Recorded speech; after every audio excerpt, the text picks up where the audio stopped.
அனைவருக்கும் வணக்கம்.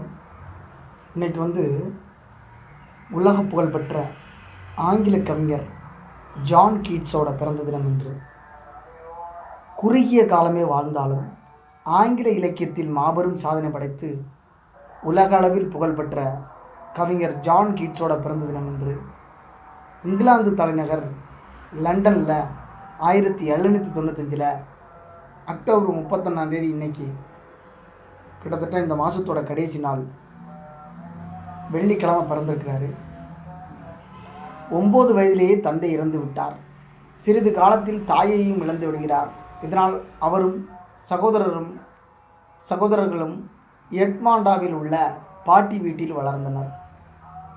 என்ஃபீல்டு நகரில் ஆரம்ப கல்வி கற்றார். இளம் வயதிலேயே துன்பங்களை சந்தித்ததால் வாழ்க்கை பற்றியும் அதன் துயரங்கள் பற்றியும் நன்றாகவே புரிந்து வைத்திருந்தார்.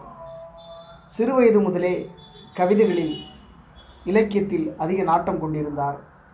ஏராளமான நூல்களை படித்தார். சம்பாதிக்க வேண்டிய நிர்பந்தம் ஏற்பட்டதால் மருத்துவ படிப்பில் சேர்ந்தார்.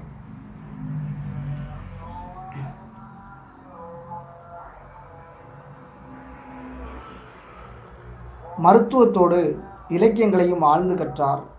வகுப்பில் பேராசிரியர் பாடம் நடத்தும் போது இவர் தனது குறிப்பேட்டில் கவிதைகளை எழுதி கொண்டிருப்பாராம். இதை அவரது சக மாணவரான ஹென்றி ஸ்டீபன்ஸ் குறிப்பிட்டிருக்கிறார். மருத்துவ குறிப்புகளை கூட இவர் கவிதையாக எழுதுவது உண்டு. ஒரு முறை தனது நோயாளியின் பேண்டேஜ் மீது நீண்ட கவிதையை எழுதினாராம். இதை மருத்துவமனையை வேடிக்கை பார்த்தது. இதையும் ஹென்றி ஸ்டீபன்ஸ் கூறியிருக்கிறார். இவர் இங்கிலாந்தின் பிரபலமான அறுவை சிகிச்சை நிபுணர் மற்றும் ஆராய்ச்சியாளர் ஆவார். கீட்ஸ் எழுதிய முதல் புத்தகம் பெரிதாக கவனம் பெறவில்லை. இதனால் சோர்வடைந்தவர் நண்பர்களிடம் வழியச் சென்று கவிதையை காட்டி அபிப்பிராயம் கேட்டிருக்கிறார். அப்போதும் யாரும் கண்டுகொள்ளவில்லை. சிலர் கடுமையாக விமர்சனம் செஞ்சிருக்கிறாங்க. இதனால் அவமானம் அடைந்தவர்.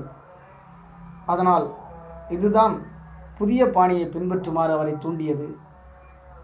இவரது அடுத்த கவிதை தொகுப்பான எண்டிமியான் அப்படின்ற ஒரு கவிதை தொகுப்போடு புகழ்பெற்றதோடு இவரை முக்கிய இளம் கவிஞராக அடையாளம் காட்டியது. இவரது டு ஆட்டம் அப்படின்ற ஒரு கவிதை உலக புகழ்பெற்றது. Isabella, the Eve of Saint Agnes, ode to a Nightingale,